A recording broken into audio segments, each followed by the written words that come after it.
Yeah, welcome everybody. Thanks for being here on a very hot night. We have a fan behind us and it's keeping us cool because otherwise we'd be sweltering. Well, we're all fans of you, Hillary. Lovely. Oh, there's Alon. And where's Amanda? Somewhere. Yeah, and welcome to our guests, to Brian Thomas Peter, who is our speaker this evening, as you all know. And hi. Joe, it's lovely to see you. Joan, I've spent my life calling you Joan, but do you prefer Joe? Because I can easily change. Yeah, I do, actually. I do prefer Joe. Oh, thanks. Okay, I will remember from now on. And do we have any other guests? I don't think so at the moment. I was hoping for Graham Ritchie asked me what time it started, and I didn't get his email till about 2 minutes ago. So is Amanda not joining us, Alon? She will be on in a minute, I think. Okay. $3 from the beach. Hi, everyone. There's Amanda. Good to see you. The seawater is so great. It's such a lovely temperature today. Mm-hmm. I'm sure some of you have been out there, right? Those of us who are not working. My daughter and her 2 children spent the afternoon at the beach. Yeah. They came back a little sunburnt and very gritty with sand. Oh, that's lovely. We are so lucky to have yes. Beaches on Bowen where we can easily socially distance. I mean, even last weekend we were at Kate's Beach at Hood Point, and there was such a number of cars parked at the top of the road that we thought that it would be impossible. And when we got down there, it was beautiful. It's such a big beach, and we all were in our own little bubble. It was terrific. Anyway, on to bits and pieces. I'd just like to say that the new Trails Guide has been distributed and is selling like hotcakes at the tourist office. Put $200 into the First Credit Union yesterday from donations at the Tourist Information Office, at Artisan Eats, the pharmacy, and at the Ruddy Potato. So that's great. I did apply for a resiliency fund grant for distributing the Trails Guide around the island, and was turned down for very good reasons. They suggested that it wasn't actually a resiliency kind of thing, so I should do something else to maybe kind of butter it up better. Amanda will probably know what I mean. But anyway, we'll leave it there. We could always just distribute it without going through all the fund application, but we can leave that till later. And as usual, I would like to put in a plug for the Rotary Run for Rwanda, the virtual run, which takes place 22nd to 29th of June. You will be hearing about it at every meeting from now on until, well, we only have one meeting between now and the 22nd of April, but you will be. How is the registration going? Slowly. It's just not like previous years where everyone was kind of hyped up to run on the day. But we're going to do a whole lot of emails and Facebooks and all the rest to encourage people to walk or run. And if people want to register, what should they do? They go to rotaryrunforrwanda.com. And yeah, I'll put it on the club website as well, Robert, in the next few days. Good. And Sheila, oh, where's Sheila?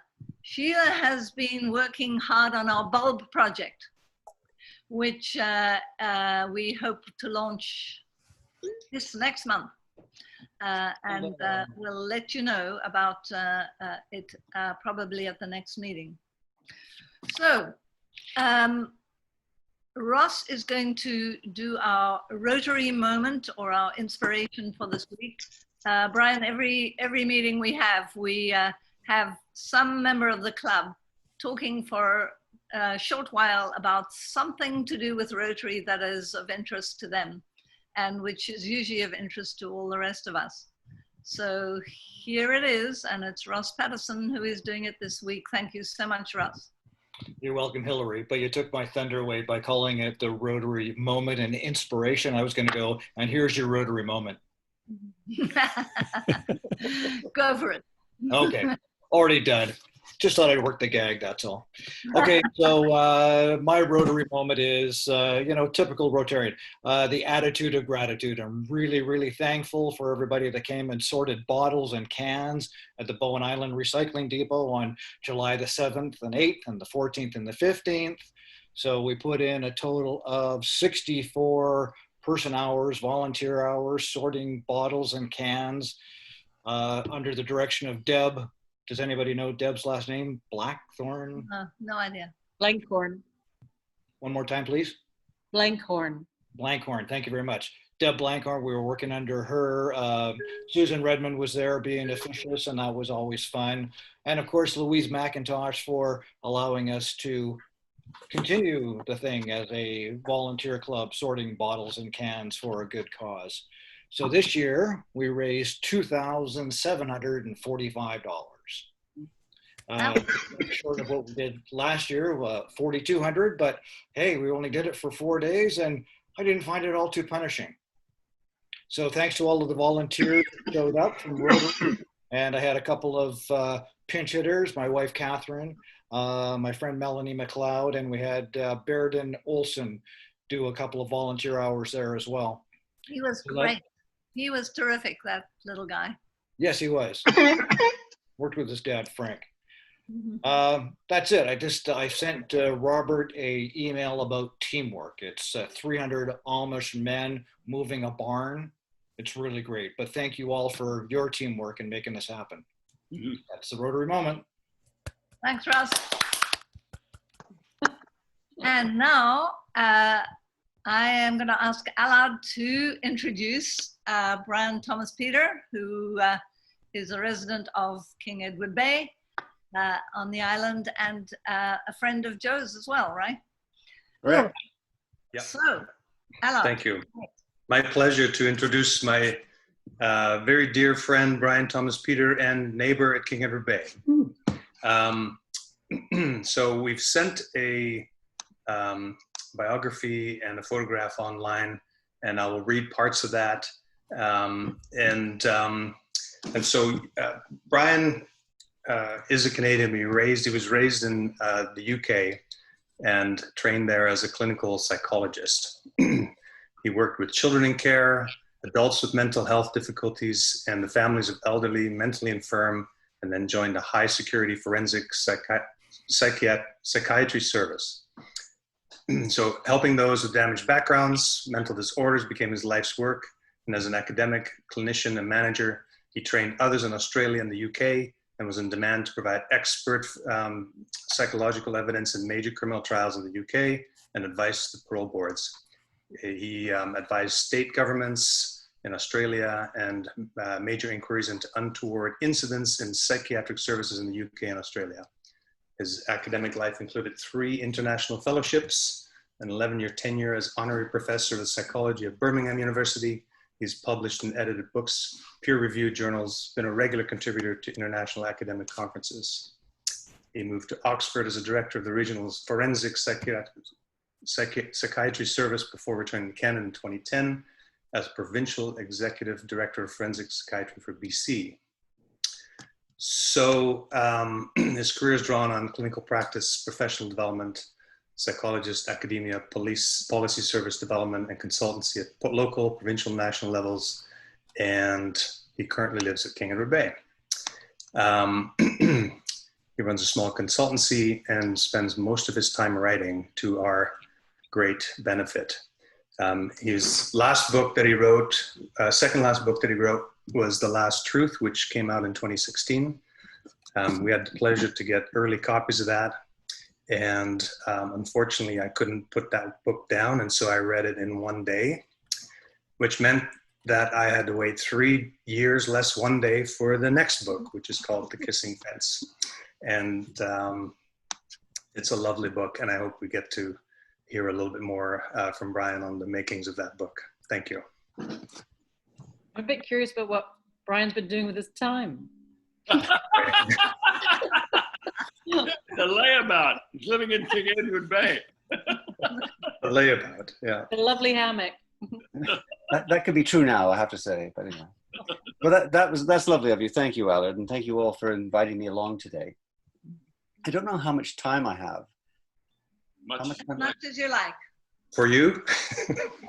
Well, look, I'm all right. But the trouble is, I can speak for the Western Hemisphere, so just let me know if I'm going on, or you want to stop me and ask a question. I'm quite happy to stop and start as you wish. Brian, we've said sort of an hour, but it doesn't have to be that long, and it depends on questions. So it's really up to you. But That's a plaintive remark. You know, we've set an hour, but it doesn't have to be that long. I've heard that. Okay, I'll try and be reasonable. It could be longer. So what I thought I would do is, if it's all right with you, is that I thought I would give you a kind of introduction to the book. You know, how did I get the idea? What about the storyline? You know, what was it that compelled me to write about this? And a couple of other little things. And then I'm going to nab your screens. I've done a little presentation about the Doukhobors, where this is. I know there's about 2 or 3 people have read this book already. Has anyone else read it? nope. No? Okay.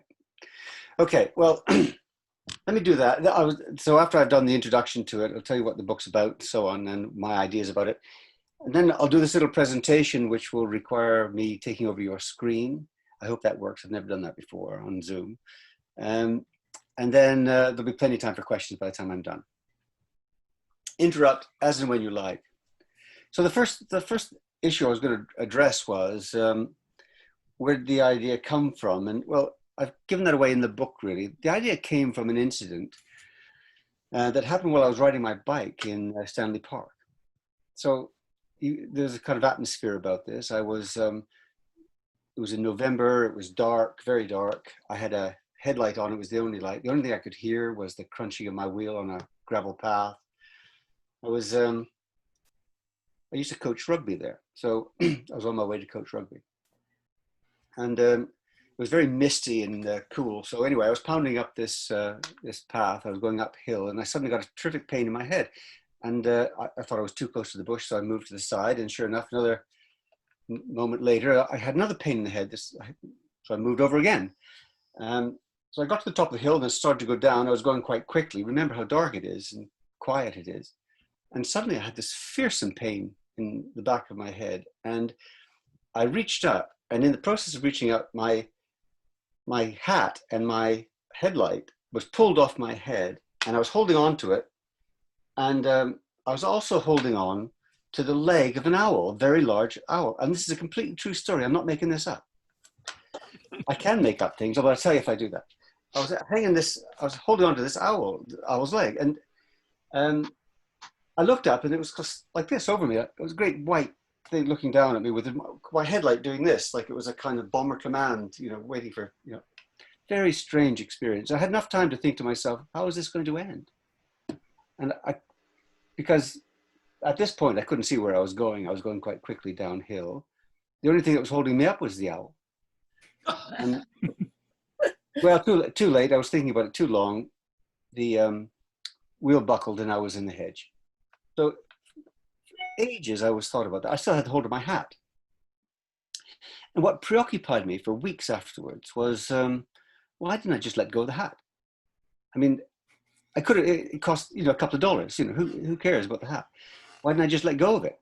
But there was something that required me to kind of fight this damn owl for the hat and put myself in great jeopardy. And in my thinking about that, I kept thinking about people who hold on to objects, to money, to jobs, to beliefs, to relationships when it puts them at risk. All kinds of risk, moral risk, legal, physical harm, emotional harm, and so on. I couldn't get this out of my head. And so I started thinking then about greed and materialism and the destruction of community and the values that can occur with it when, especially in this era of unbridled capitalism and misinformation and political corruption and blah, blah, blah. You know, we've all seen it and heard it. You just open the papers and listen to the radio and you get it. So the modern day plot for the book was formed when I realized I needed a contrasting backstory. So I was interested in that whole idea, the modern day tale of corruption and mammon and capitalism and all the things it does bad for the world. And but it didn't make any sense if it didn't have a really strong backstory.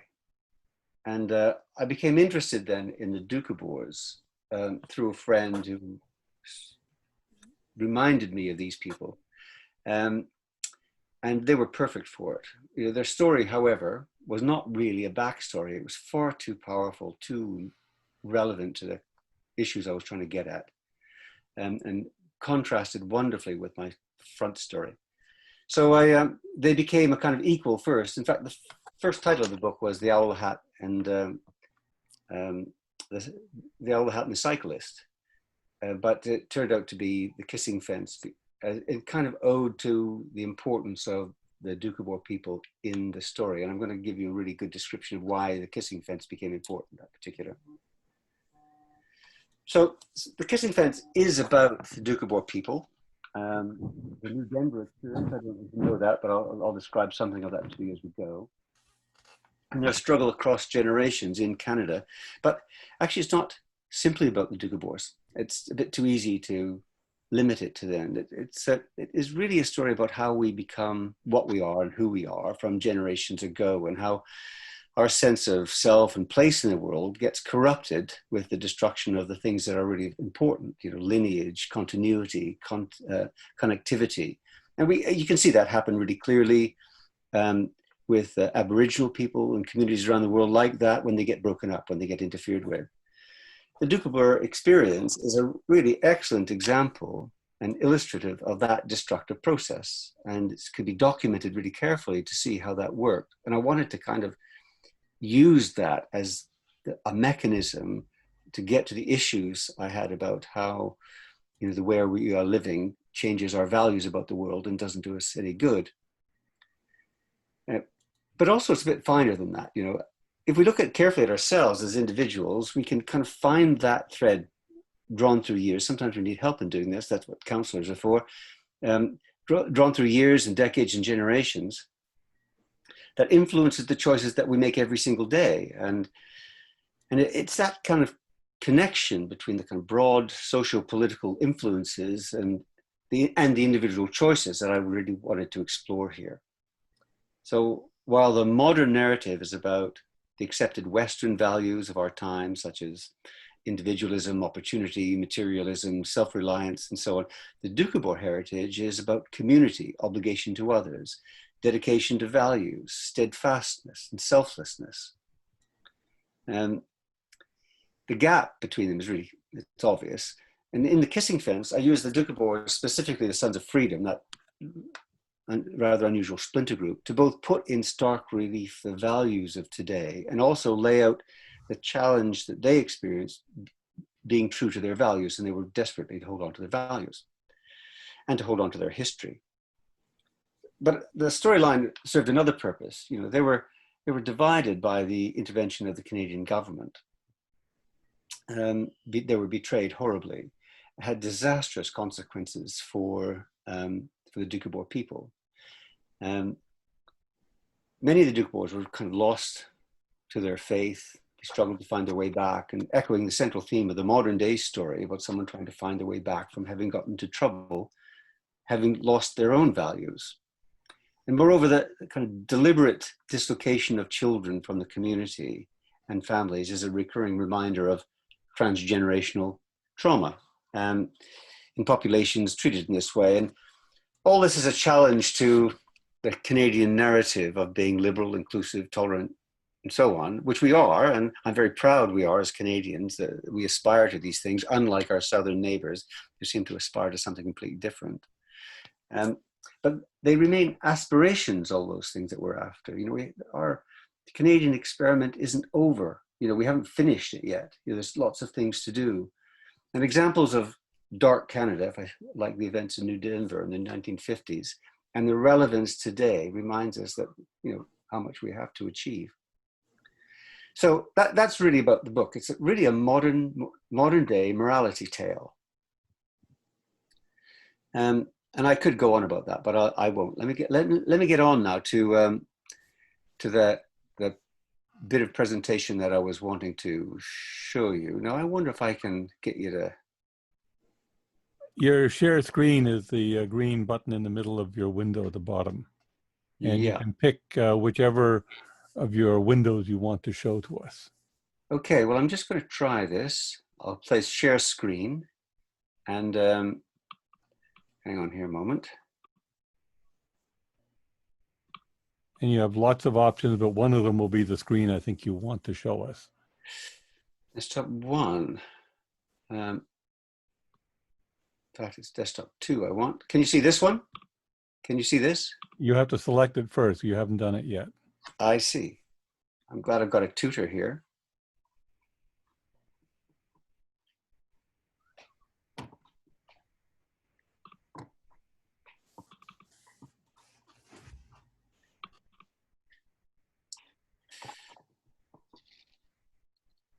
Yeah. When you click on share screen, can you see the window you want to show to us? No, it's not allowing me to do that. So what I'll try and do is I'll try and bring that document over so I can do it on in the same screen. Hang on a moment. I see.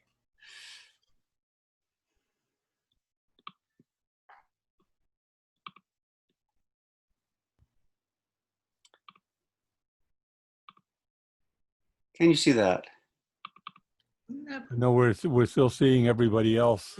You're not sharing your screen. Anybody else? Oh. You probably have a button after you bring up the share screen window. You probably have a button on the lower right that you click to actually begin the share.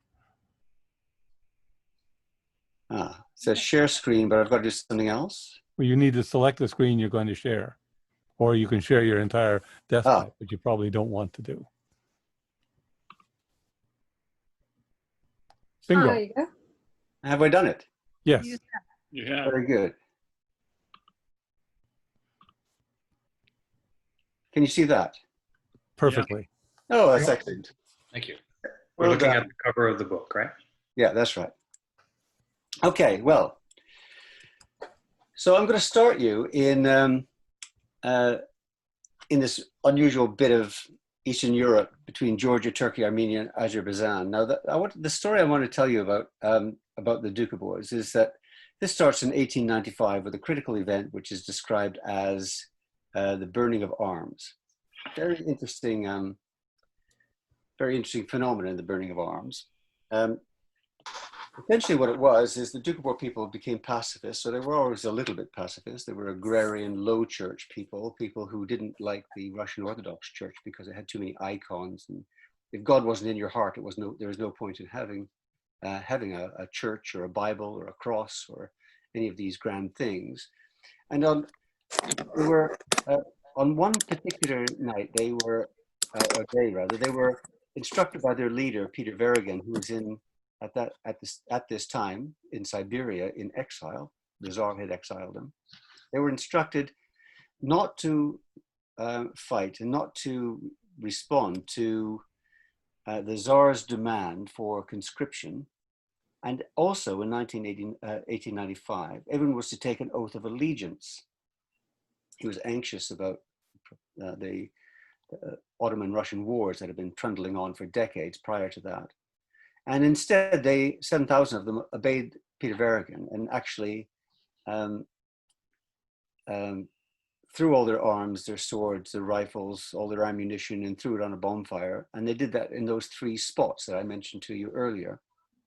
And very important. It's a very important cultural identification. It is the thing that really cemented a particular mentality for them that it was already brewing, but this did it in a way that was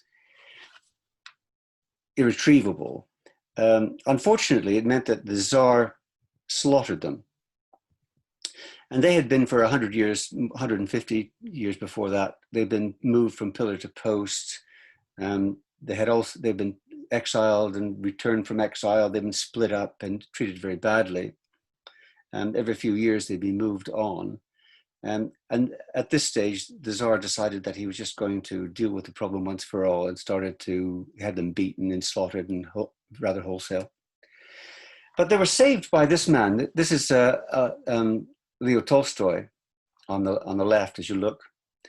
And Leo Tolstoy thought the Doukhobors were a kind of an ideal sort of people who had the right idea about the world and how we should organize ourselves socially.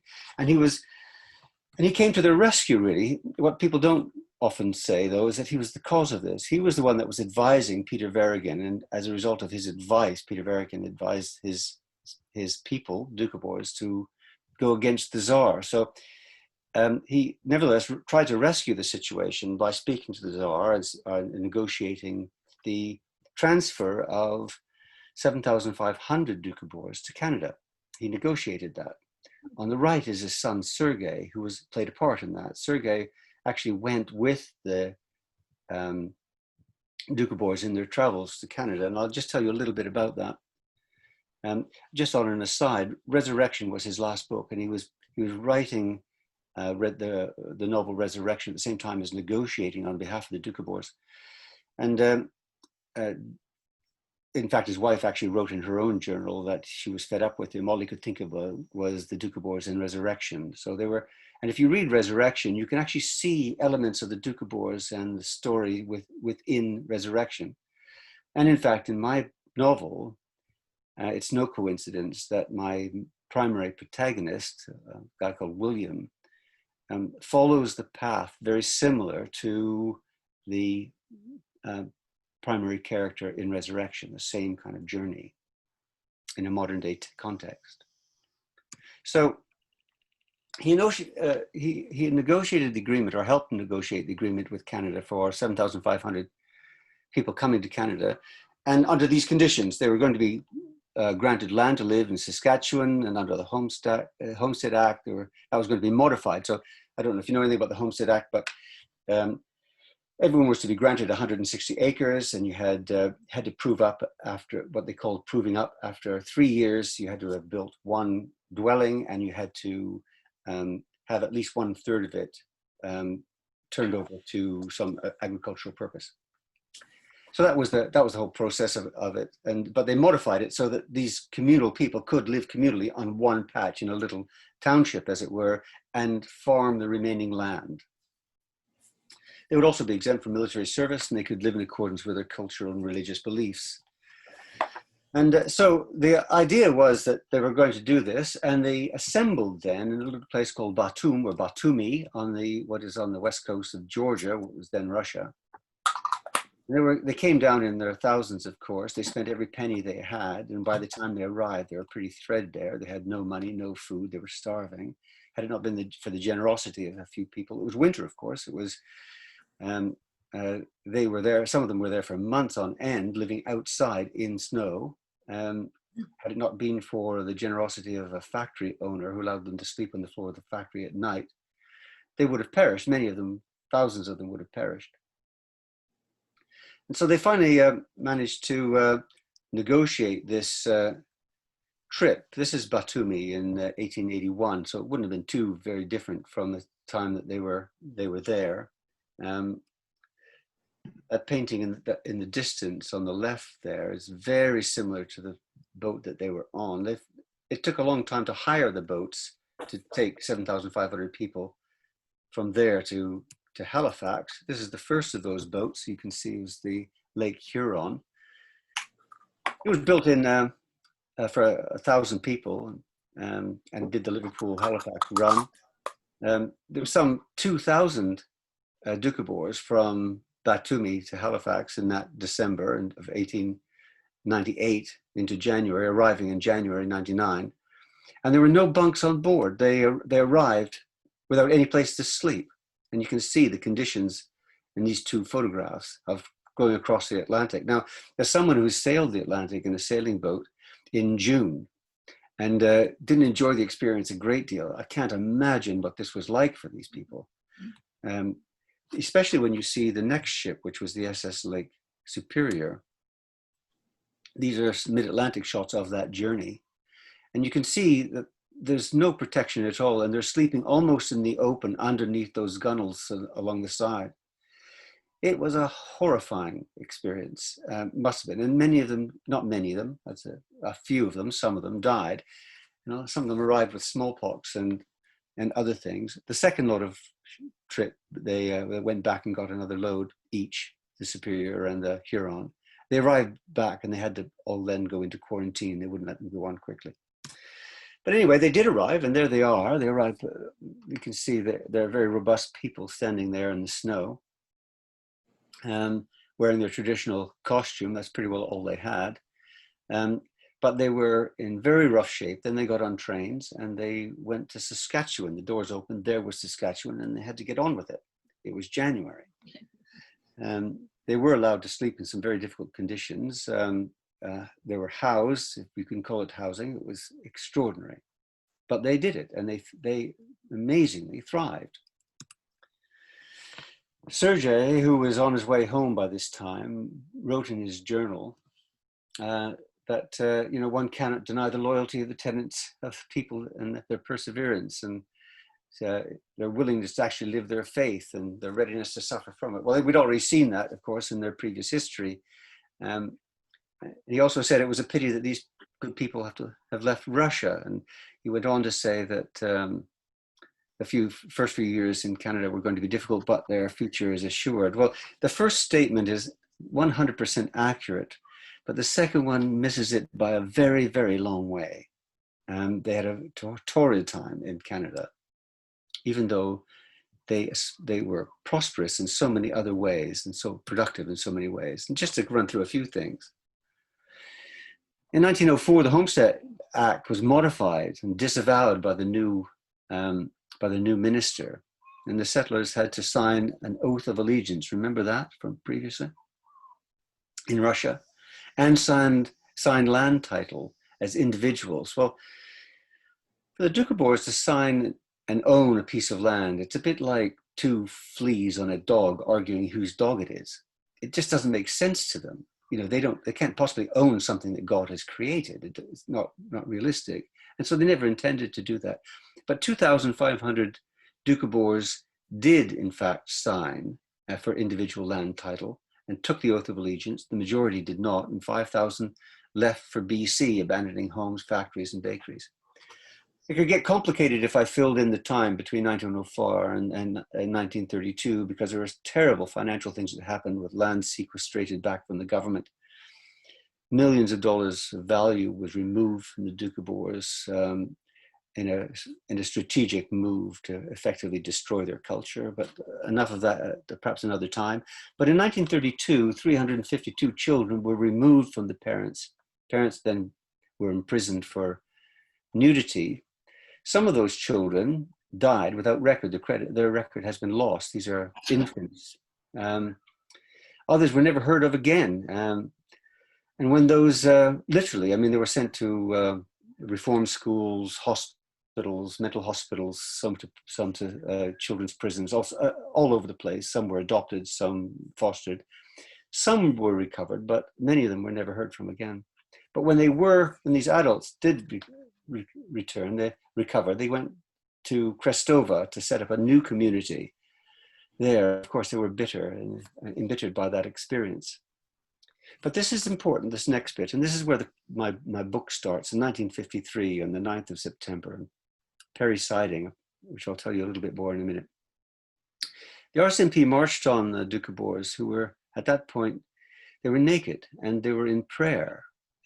So the adults were, well, lots of people were beaten up, but they were arrested for nudity, and their children were separated from them.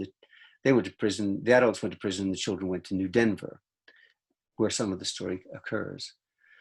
So these children were taken into, about 75 of them were taken to New Denver and placed in what was a repurposed sanatorium. Because their children, their parents were then in prison and they had no one to take care of them. Of course, there were people to take care of them, but that wasn't the point. They were trying to break up this community, and they just took them along to New Denver. And then in 1955, on the 18th of January, they raided Crestova, where these adults, and rescued children from the 1932 experience had set up home. And there was a dawn raid. It was actually called Operation Crestova. The Duka boys refer to it as Operation Snatch. It was a dawn raid, snatching children from their beds, assaulting parents who were protecting their children. One man died from heart-related complications of that experience. And the children were taken to New Denver because they were not having English school with their parents, even though that was perfectly within the agreement they had made with the Canadian authorities. When they arrived here, it was again disavowed. Very problematic. This is not an easy thing. Now, just to get back to Perry siding for a moment, I'm going to get into Perry sidings. So people, it was argued they were offending the public view by being nude. This is getting to Perry siding where I've been. You have to get off the road heading north. You have to turn left off the road and park in about 7,500 meters. Then you have to walk over the wooden bridge over the Slocan River on the left. You'll see that. And as you get over the bridge, about another 50 yards goes by, and then you'll see this field. This is on the left. And that's about another 100 yards, 150 yards. You come across to the third. And that third field is where the tent village was that they marched upon. There is not a house or a road or a school or a shop or a train railway within 400 yards. You would have to, you might go looking for them and not be able to find them. Why there was 75 RCMP on that spot, marching on a tent village where people were at prayer. They happened to be nude because that was their tradition. They were not protesting, they were not causing anybody any trouble. It's hard to imagine, but that's what actually happened. And you can see it happening there. You can see the truncheons in the hands of the police. One of the things that's really interesting about the RCMP there, if you just look at their stance, how they were standing, and the look on their faces, they don't want to be there. It's obvious to them that this is completely and utterly wrong, and yet they are there. And you can see the desperation in the women and the men that are standing around, some of whom are not in these two particular pictures, some of whom were bleeding at the time because they went through them like a threshing machine. Children raced into the forest, into the trees behind to escape being caught. They were chased, and some of them were caught, some of them weren't. So this is very difficult circumstances for them. So in 1950, between 53 and 59, 200 children were taken into residential accommodation at New Denver. And here's a picture of them. And that particular fence, the fence I refer to as kissing fence, the parents were not allowed to visit them.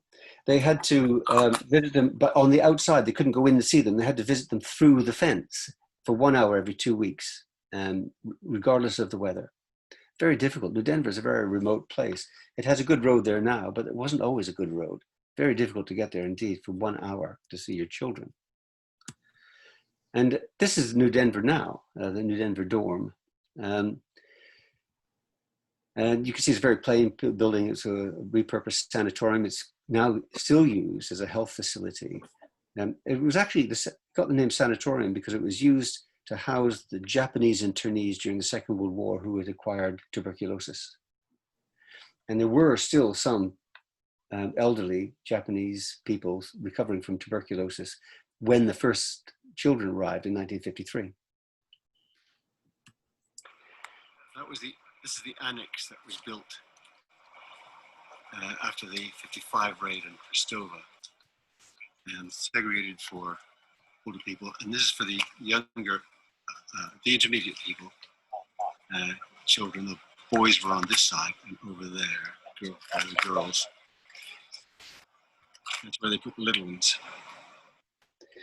So we would have saw two people there. That was as we were going by. One was Kate, my wife, and the other one was Fred McIntosh, who was boy 6. He was of the first children to have been taken up. He was showing us around and telling us about those events. And this is how it got. I christened the book this particular fence, the kissing fence, for these reasons. These are such evocative pictures. They just tear at you. Wonderful images. taken almost by accident by people who just put it you know, an early Polaroid or picture and went click, you know, wonderful pictures. And the father handing food to his young child. That child can only be 6 years old, just school age or something, you know. And because they would raid them, wait for the child to turn 6, ready for school, and then they would go raid the house and get. And also here they are in worship.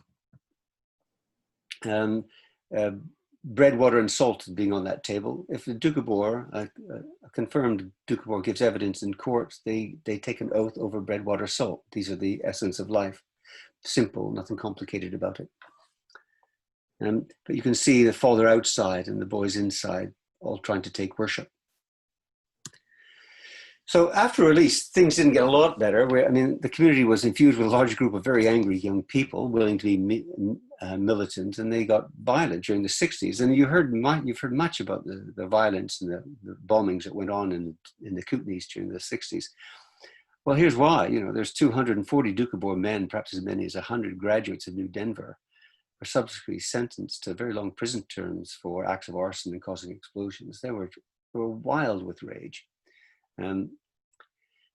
But the real issue for me is that it's unknown what mental health legacy there is in this group, although they were very disturbed, and everyone we spoke of struggled to, when I spoke to many of the children, they spoke in a very heart-wrenching way once they got into it, understood, and all of them were very moved by it and would say that everyone they know was profoundly affected by what happened at New Denver. So it wasn't an easy ride, even though they were going to school. Very difficult starting point. So I was interested in that issue of how you get, you know, what is the implication of all of this for these kids. Here's that kissing fence, again, latest photographs of it when I was there in 2017. Ironically, it was actually made by the children. The children were paid $1 for every hole that they dug. And they didn't know what it was for. They were just asked to dig holes. So there they are. They made it themselves. This is on the south side of New Denver. But it's not very far. These are lessons that we could have learned, but we didn't, did we? I mean, so this is 3 continents in Africa and Central America and in USA. Children being incarcerated and removed from parents. It's just extraordinary that we continue to do this and don't learn this lesson. And what I wanted to do is write, taking this history, a contemporary tale that allowed people to understand the importance of what they are doing in relation to this. You know, just how disastrous it is for the continuity and integrity of relationships and so on, and what it does to a people and what it does to children, and how the legacy of that doesn't stop when they get out of jail. In fact, the legacy goes on for years and years. So anyway, there we go. There's my little presentation. I've got to find a way now of stopping this thing. How do I stop it? Stop sharing. There we go. All right. So I hope that hasn't taken up too much of your time. I stuck to about 40 minutes, which I think is okay. So I'm happy to answer some questions for you now. I have a question. Brian, where does the word Doukhobor come from? What's the origin of the name? Doukhobor comes from the Russian word meaning spirit wrestler, because they were acted against the Russian Orthodox Church. The Russian Orthodox Church labeled them Doukhobors as fighting or struggling against the spirit that they would identify as within their orbit of authority. And they were wrestling against that. And they became known as spirit wrestlers, Doukhobors. Interesting. Thank you. Is Crestova current day Creston? Well, there are still people there. I've been there. It's very hard to find anything. It's been broken up, but they still have a choir, and there are still people living there. Some of the old guard still refuse to assimilate into the Western ways of Canada, but they are there and they are Christian. Thank you. Brian, it's Andrew here. Are all the Doukhobors Sons of Freedom, or is that just a sect of the A very small Doukhobors? group of them. A very small group of them. Okay. So the original people in Saskatchewan who signed papers and for individual tenancy and signed also the Oath of Allegiance, they're known as independent Doukhobors because they're now living independently, no longer living communally. That's what happened. Then there's the Orthodox group of Doukhobors, or the people that marched across Alberta and settled in the Kootenays.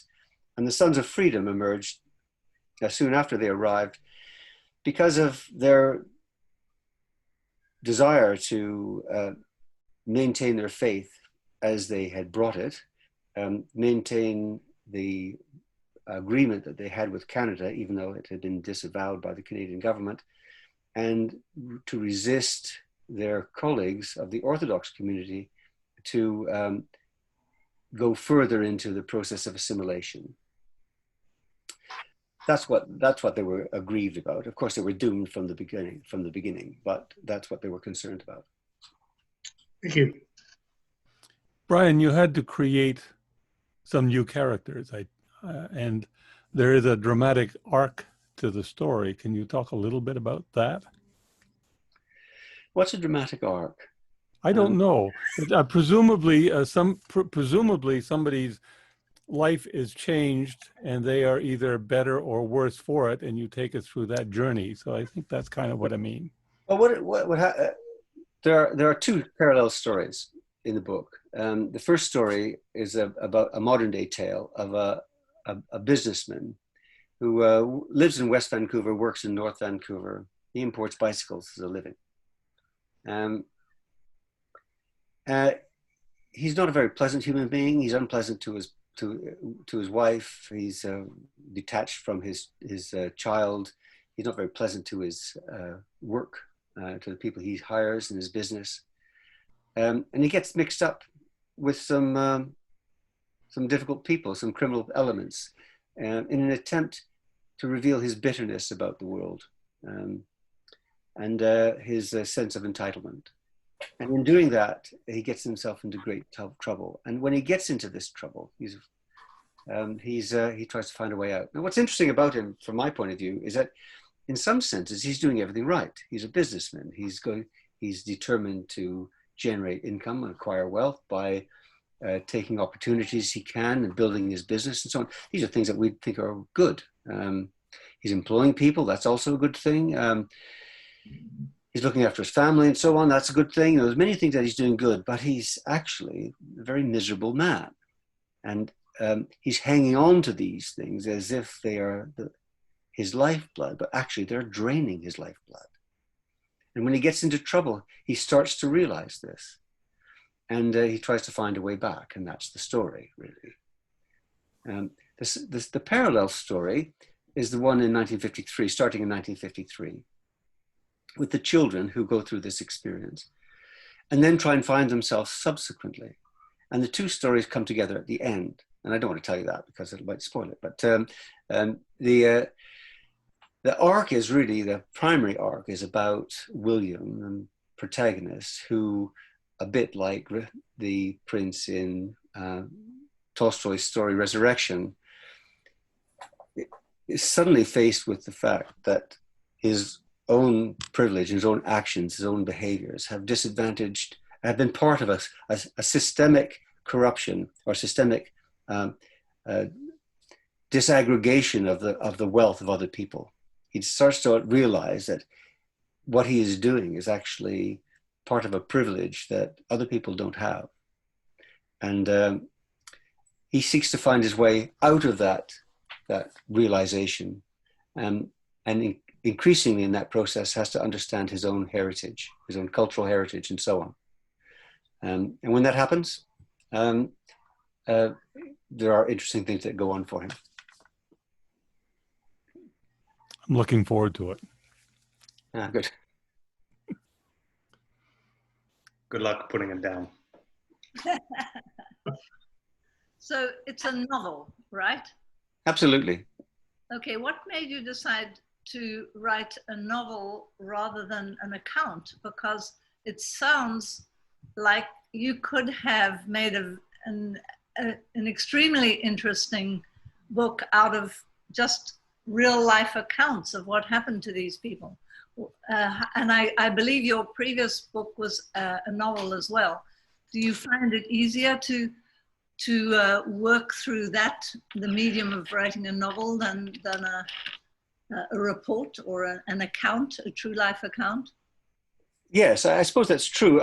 I guess the simple answer is that I think people absorb history from literature really easily, and they're just reluctant to read history. Uh-huh. And so to write something that was a piece of history would have been, well, I would have had a sense that it was a cry in the wilderness. You know, I wasn't sure how many people would actually hear it, but there are people who are reading this book and they are getting the story, and there's enough references to the issues that make that important. But also, I have to say that my background is in clinical and forensic psychology, and you know, outside of the therapeutic role, the task is often to tell someone's story. Mm-hmm. You know, why did this particular person do this particular thing?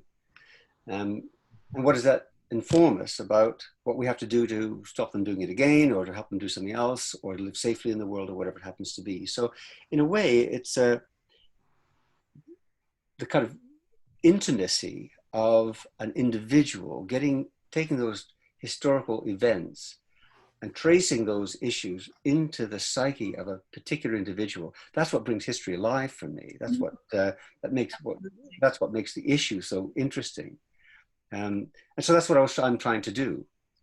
You know, I can't imagine that at some point I might write a biography for someone about someone. If a really good project comes along, I can see I might do that. But you know, I just like the idea of taking these complicated themes, and in the world at the moment, one of the primary themes that we're trying to resolve is that distinction and that fight between the individualists and the collectivists. And the individualists are seeking to fragment the world in such a way that it can't be governed. And we see this, what's going on in the States. This is this kind of Trumpian approach to individualism, and collectivism, which has something about social responsibility, and you know, an emphasis on those responsibilities, not simply the rights. And you know, taking those big themes that are now at each other and disentangling the thread for one person and understanding their psyche and their motivation and their actions as a result is something that really motivates me. So that you'll find that in my first book, and you'll find it also in this book. Oh, that's so interesting. I've just finished reading a book called 5 Little Indians by Michelle Good. She published it this year, and it's about the lives of Aboriginal children after they left residential school. Yeah. And it's a novel, and it's fascinating because, as you say, there are threads of these different young people and what happened to them when they left the residential school. And it's for me, it was really interesting to read this and to understand what did happen at the residential schools that, you know, on the whole, we don't really hear too much about well, it's interesting, if you don't mind me interrupting you for a moment. It's interesting that, you know, you can read the account of what happened, and someone can tell you of the numbers, which is interesting, and you know, they calculate the quantum of all of these things and the facts. But until you get the affective experience of those events in one person, it doesn't really resonate. Yeah, absolutely. You're dead right. So fiction can really become truer than fact. Well, that's good. That's a good way to put it, and I think that's true. You know, I think fiction is. You know, when I was a working psychologist, I could deal with all these difficult issues and these very difficult people that I was seeing and the very difficult subjects, and read about the terrible things that they had done and so on, because I had my cloaking device on. Mm-hmm. You know, I had my suit and my tie and my briefcase and my role and my job and so on. It was, you know, I could kind of sort it out and box it off and deal with it. But actually, now that I'm writing and I'm trying to write in a way that elicits the emotion or affect or the experience of the protagonist or character in the book, I want the reader to experience that like that. It has completely changed my experience of these things. So I find myself getting emotional writing this stuff, and I can't read it myself without getting emotional in a way that I would never have got when I was in my cloaking device in my professional role. Well, you couldn't when you're in your public role. I couldn't. That's quite right, and I couldn't do it. But it's interesting. But it's especially interesting that these are fictitious figures that I've made these figures up. You know, the characters in the kissing fence.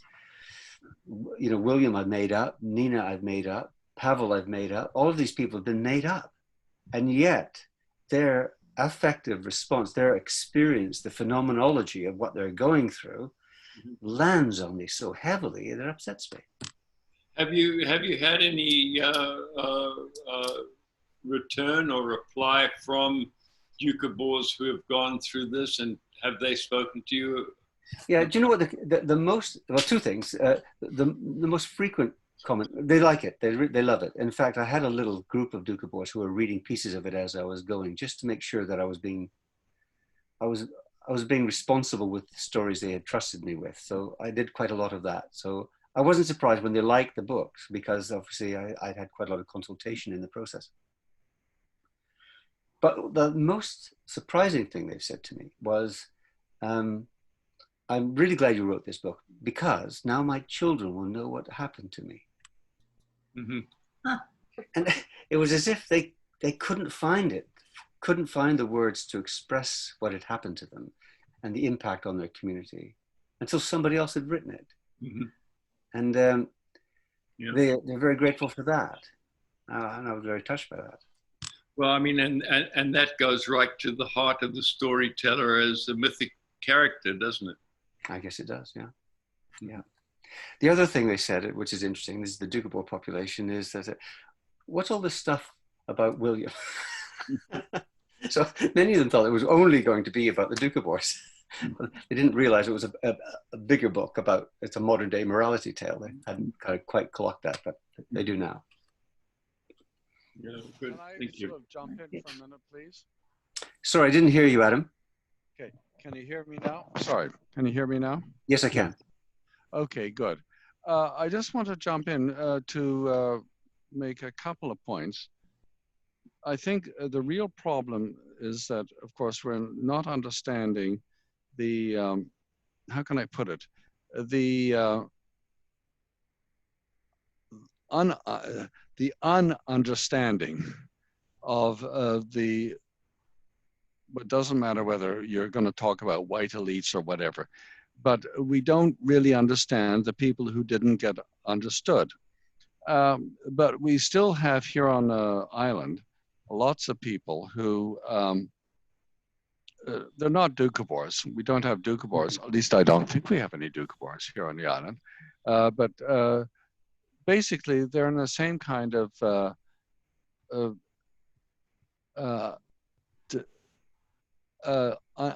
unconnected personalities. So I have an example in mind, a lady I know who very well. And she is a First Nations person.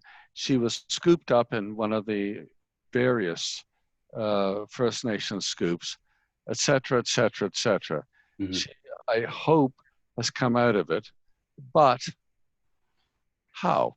This is the sort of thing, would I say she's a success?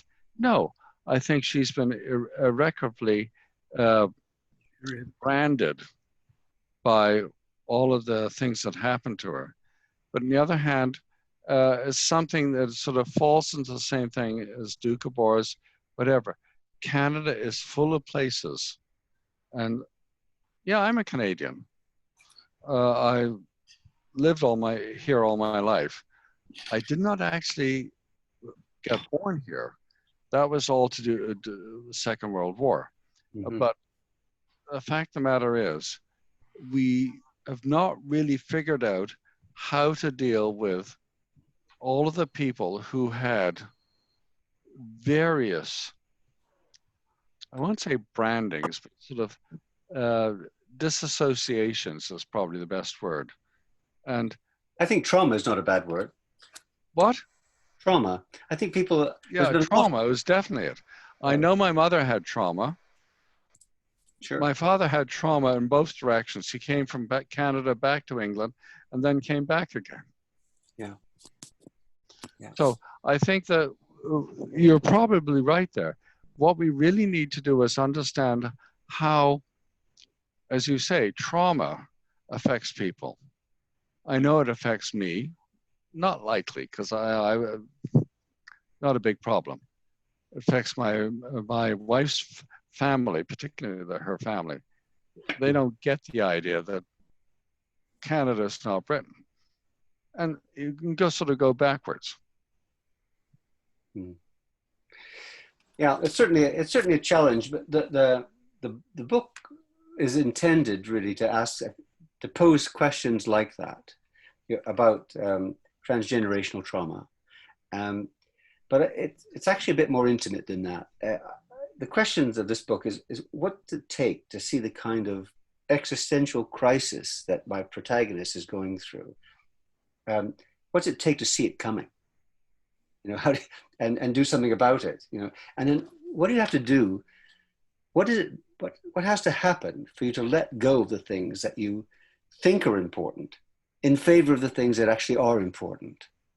What process do you have to go through for that to occur? And it's a conundrum. Of course, it's never going to be resolved satisfactorily. Not for any one individual. We know that perfectly. But nevertheless, there is a question about why we spend so much time hanging on to things that we know harm us, and we just do, and we all have them. Why do we do that? I suppose it says something good about us in the sense that we're dogged. That's good. But that we have some resilience, I guess that's good. That's true. But actually, we just have to start seeing what's in our best interests. And what's in our best interest is often not things like choice, opportunity. Not these things aren't what's really important. The things that really are important are things like community, about family, about relationships. These are the things that are important, and we're hanging on to these other things like opportunity and progress in ways that prevent us from grasping the things that really are important. Mm-hmm. And I guess this book is at its heart something about that. Yeah. Well done. I have a question. Hi. Oh, can I speak, please? No, Cynthia first. Thank you. Oh. Hi. So you've mentioned a couple of things. So it sounds like this book is a historical fiction. Yes. And which is great. I love historical fiction. It's one of my favorite genres. But do you think that what made the Doukhobors, I guess, a threat to the RCMP, to the Canadian government, to whatever, is because their religion wasn't as orthodox as what the rest of the country was how they were worshiping? Was it because they would worship in the nude, in the field, as opposed to in a church with a priest or a minister or whatever? Was it, what else was, why were they singled out? I don't understand. It's a very good question, Cynthia. And I, in a way, I've done you a disservice by giving you a snapshot of the challenges that they faced, rather than delving into the causes of the problems that they faced. I know nothing of the Doukhobors. That's why I'm going to read it. But I can give you a couple of quick ideas about it. The first one is that they were desperate for leadership. These were not ignorant people. They were not stupid, but they were not educated. And they were desperate for good leadership and absolutely dedicated to whatever leadership was there. And the leaders that were there were exploitative and not very good all the time. And the other thing about it is that Peter Verigan, who was their original leader when they arrived, he was in Siberia when they arrived here, and it took several years for him to come because he was still in exile, hadn't got permission from the Tsar to come, was being advised by Leo Tolstoy. Now, Leo Tolstoy, you can imagine Leo Tolstoy lived a couple of 100 miles south of Moscow, and Verigan was in Siberia. There were 3 runners, people that would go back and forth like this. It was illegal, you weren't allowed to do it, but that's how they got messages to each other. And Tolstoy, who was a monolithic intellect, was giving advice in his way, his elaborate, sometimes metaphoric way, his metaphoric way of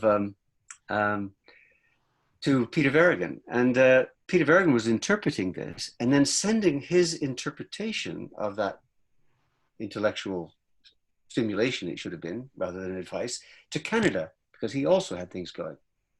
And hence, give you an example, Tolstoy says, it seems strange to me that we take beasts and put them to burden and to pull our plows through the fields.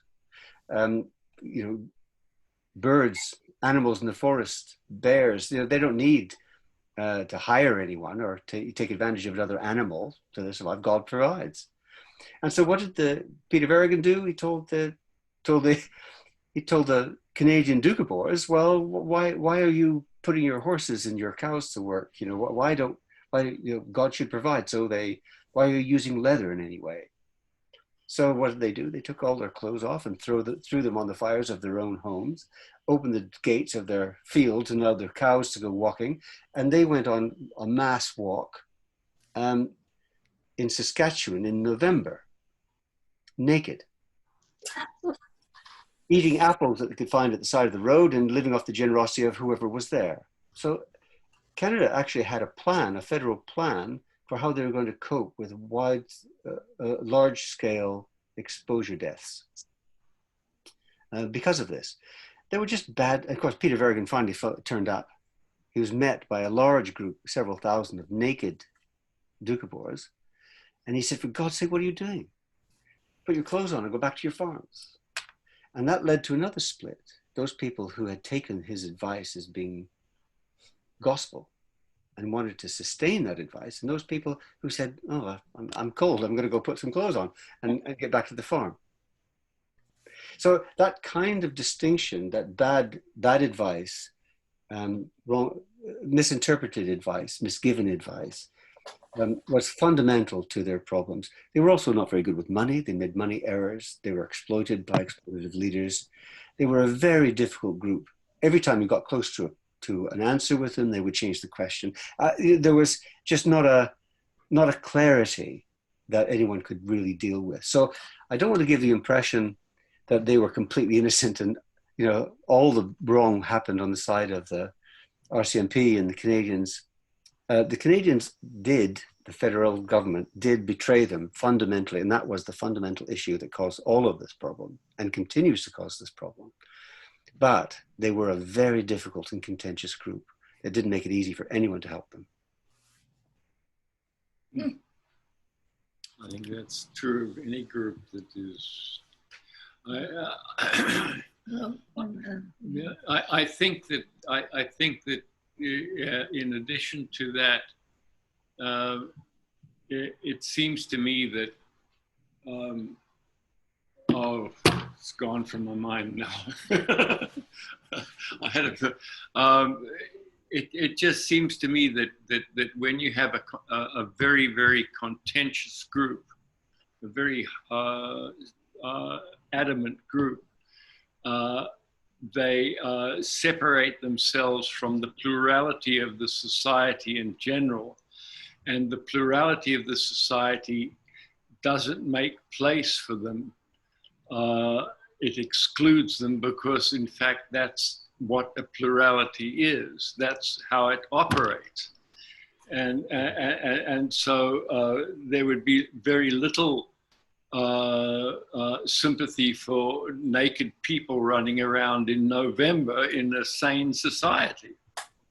Well, that's true. But, you know, I absolutely take your point on that, except that they came to Canada with agreements about living according to their values.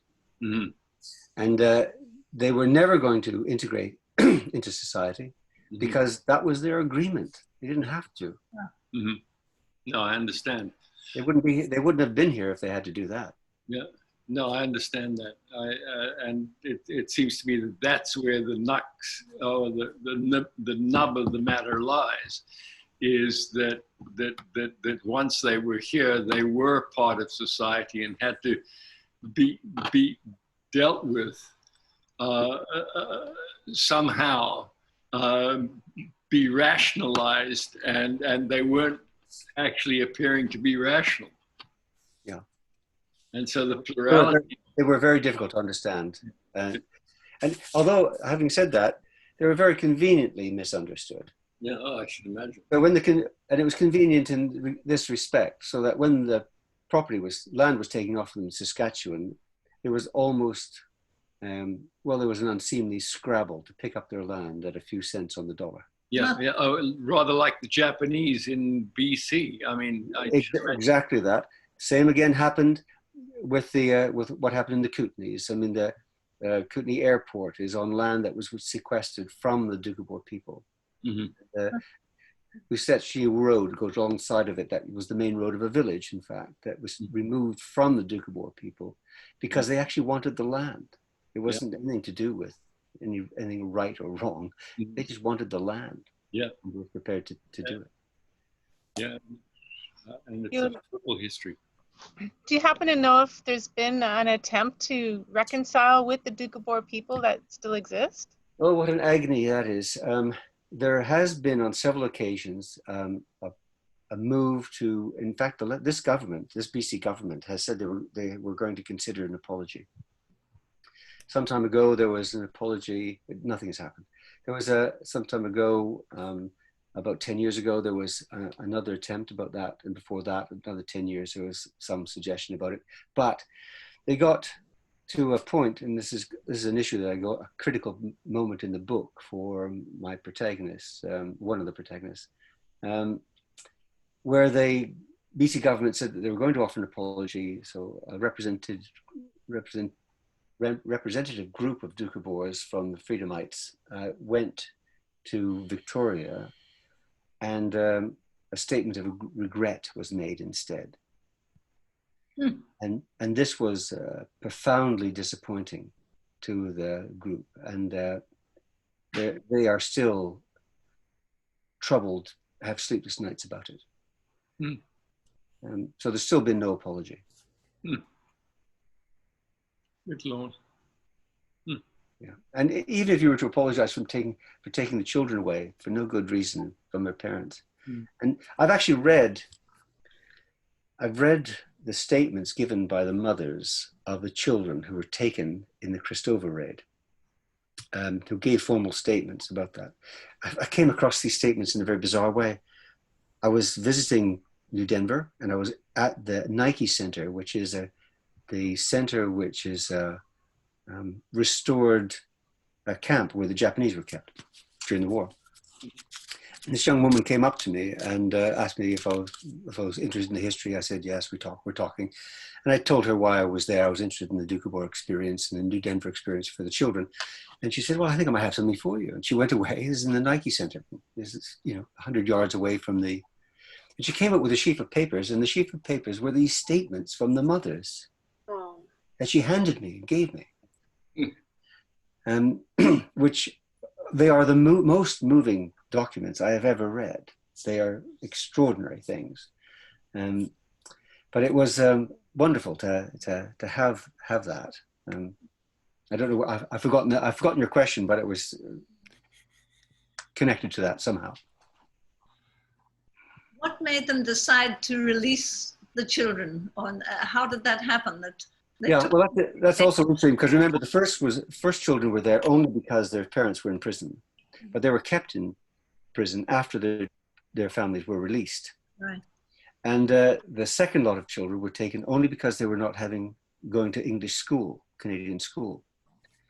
And so eventually, the last 75 children were released because one of the mothers organized a group of mothers to go to court in Nelson and sign an affidavit that they would indeed go to Canadian school, the children would go to Canadian school. And all the children were let out. Wow. And what year was that? 1959. Huh. So some of the children were there. Boy 6, who I pointed out to you on that little video that I had, he was there for 5.5 years. Wow. Incredible. I was going to add something. My girlfriend from university in teaching, her parents were Doukhobor, and she didn't consider herself that in Saskatoon. And her, from what I got from her, is she could not wait to get away from that whole thing, like to being part of it. I guess they were must have been like a very strict and very stark and very severe kind of upbringing. And she didn't quite run away, but the first guy that would take her away, she went with. And I met her after she was trying to find herself and become a teacher and go for education, and was trying to sell the Cadillac that he'd given her. So she said she was kept woman, selling it to get a little Volkswagen to try and just... Very strange thing for a Doukhobor to be driving a Cadillac. I mean, yeah. Well, she said it was her only way out of town or away from her family, and that's what she did. I don't know that she's ever reconciled with them, but she went on. We taught in Chilliwack. After we graduated from UVic, we taught in Chilliwack, and then she met her current husband and has kids and is in Calgary now. But so I kind of knew the history of more Saskatchewan Doukhobors, but didn't really have that much of a background for BC. So I appreciate very much hearing that. And I guess I kind of knew, like, I remember asking my mom about them. So we must have been stopping. We were in Ottawa or back east, and our family was all on this side of the country. So we would go to museums and Ukrainian museums and stuff like that, like Winnipeg, Regina, and Saskatchewan, and all the way across Canada visiting. So I kind of had a vague feeling that they were partly Ukrainian, but true or not true? True. I remember they made Ukrainian Easter eggs, didn't they? They came. Well, Greek Orthodox would have had that part of. No, they did come from Ukraine. There were lots from Ukraine, and they had to come a long way to get to Georgia in order to come off, but some of them did. All right. And Milky Waters, which is just south of Ukraine, just or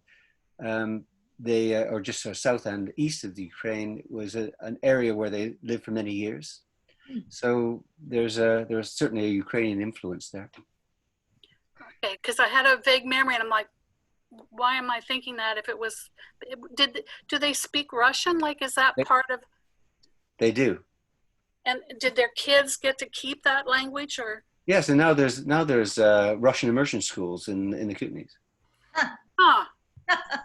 Isn't that interesting? That's cool.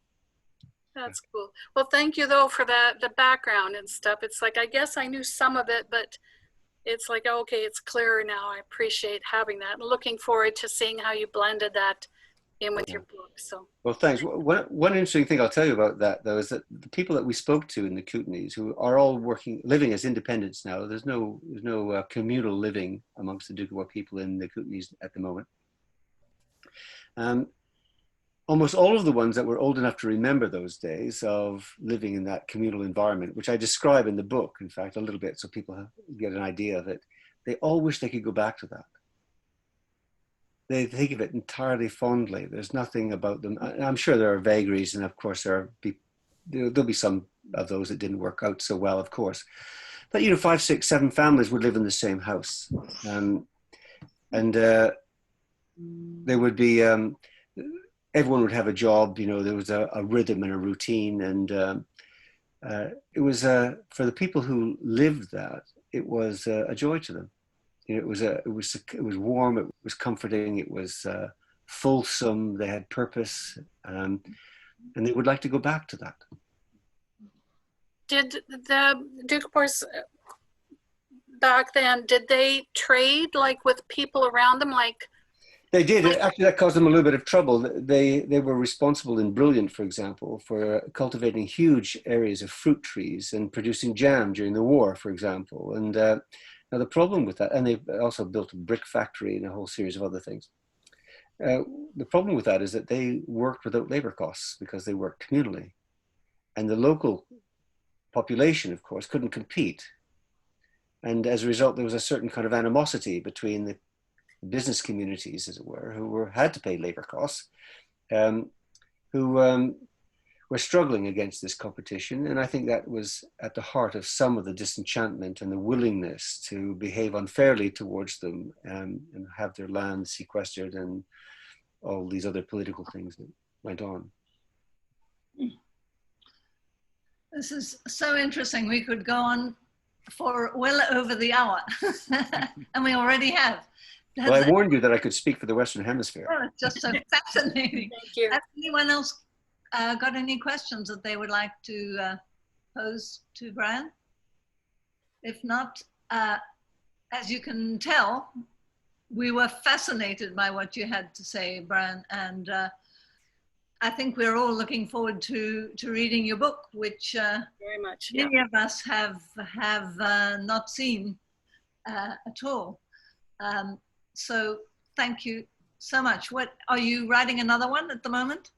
I've got a couple on the go at the moment, which I shouldn't think.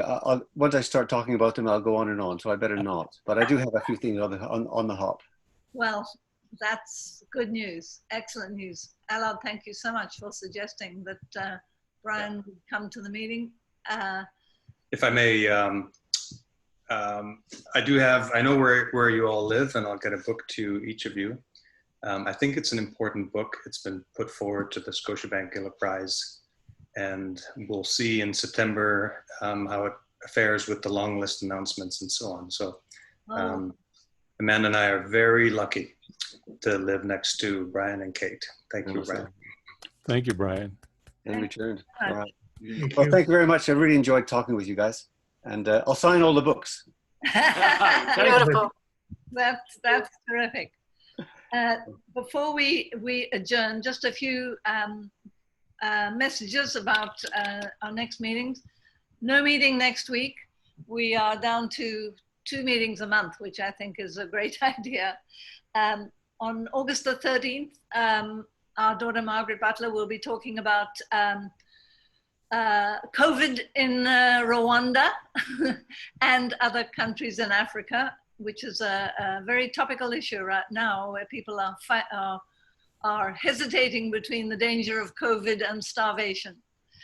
On August the 27th, Dave Hamilton, who is the new district governor of District 504 of Rotary, will be coming to our club. Whether it's going to be a Zoom meeting or an open plan meeting has not been decided yet. We will talk about that at the board meeting next week, which brings me to the next story, which is our board meeting is next Tuesday for those board meeting members who are here. And a couple of people were very sad that they couldn't make the meeting tonight. Catherine Epps and Jen McGowan sent their apologies that they really couldn't come, and they were sad to have missed the meeting. But I have a feeling that Robert Ballantyne has been recording it, so they could actually tune in later on, which is great. Thanks so much, Robert. This is recorded. And Brian, one other thing, at our website, bowenrotary.com, we have a page for our speakers, and your page is already there. If you don't like what you see, I'll change anything to be exactly what you would like to see there, because essentially it's a permanent record of your presentation here on our website. Well, that's very kind of you. I have looked at it already. It's fine. Great. Thanks a lot. Anyone else got anything to add before we sign off? Just wondering if the book is available at Phoenix for sale. I'm going to suggest it as a book club book, so maybe others will want to buy it. Sure, it is. It is. There's a couple for sale there. There's also a couple in the gallery.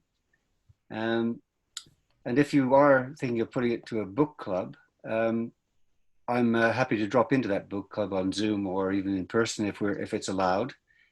Just let me know. Wow, what an offer to have a real live author at your book club meeting. I've done that about 4 or 5 times now with this book, and it's endlessly fascinating, and people seem to enjoy it, so it's good. Great. Any other comments or questions? I wouldn't mind to make a comment. I just wanted to say, I think you bringing this up to sharing with us today and kind of reminding us about how important it is that we do have regard and respect for other people as to watching what's going on in the States. It's kind of like this is a really incredible reminder of we have a history in Canada of where we haven't given that to people, and I very much appreciate you bringing it back to the forefront of our thoughts, that we need to remember that all peoples in Canada deserve that recognition and acceptance, and this is a big example. So thank you. That's great. Thank you very much. Great. Well, thanks very much, everyone. And Bran, if you'd like to come and zoom in on some of our meetings, we would love to have you around. Well, thanks Sorry, very much. Adam has had his hand up. Oh, Adam. Sorry, Adam. I didn't see. Where's Adam? Adam? I think you're muted. I don't hear you. You don't have your headset on. It's gone. Okay. That's a wrap. Okay. Yeah. So you say you write in an unusual manner. How would you characterize it? What do you do? Well, I'm not sure how unusual it is, of course, because it's such an isolating experience. Everyone who writes is in isolation and doesn't know what everybody else is doing. So it could be as common as muck. But when I am writing, I limit my output to about 500 words in a day. And the reason and those 500 words I kind of keep, and I don't really look at again until towards the end. And the reason for that is that I used to write about 2,000 words in a day, and then I'd spend the next day editing it down to about 500. So it was 2 days to produce 500. And if I just concentrate on writing the 500 that I want, then it actually doubles my output. And so that may not be so unusual, but it is nevertheless like pulling my own teeth out when I'm writing, because I have a series of criteria that I'm always applying to the words as I go. And those criteria include things like continuity issues, to make sure that the consistency issues, so that the character, I have to be sure that the character is going to say that and in that particular way. There's also a consistency associated with the imagery and the metaphor of almost everything I write. That has to be consistent. You don't want an incongruent metaphor associated with a particular character or a particular theme within the book. And that kind of takes huge amounts of time. And then the final, most difficult thing to do is, in my application, is trying to make the words disappear. And by that I mean, I write in a way that I hope no one will remember. So you get entirely the meaning and the affect, but no one says, "Oh, that was a nice way to put it," or if Salman Rushdie is an interesting counterpoint to that. If you read anything by Salman Rushdie, you cannot help but note the nature of his writing style, his language, his execution, because he's an arrogant man, and he wants to display that at every opportunity. And because of that, I can't read anything he does. I've never read anything he's done, actually. I read a few pages and I'm done with it. I'm done with it because he's actually more interested in his own words than he is about the meaning and the affect for the reader. Mm. I try to do the opposite. I want people to read in an unobstructed way, to get as close as I can from the page, the meaning and the emotion associated with it into the reader. So limiting distance, making sure that distance is as small as possible. And as a consequence, it's agonizing for me. You talked about You're a the brave voice man. of the characters. Do you actually speak the characters out loud to kind of taste their words in your mouth? I do read. I read almost everything out loud as I read it, because as I do it, because that is the way of that's the echo chamber, I suppose, of my own ideas. And if it doesn't run cleanly off the tongue as you read it out loud, then no one's going to read it cleanly. And that's part of the process of making the words disappear.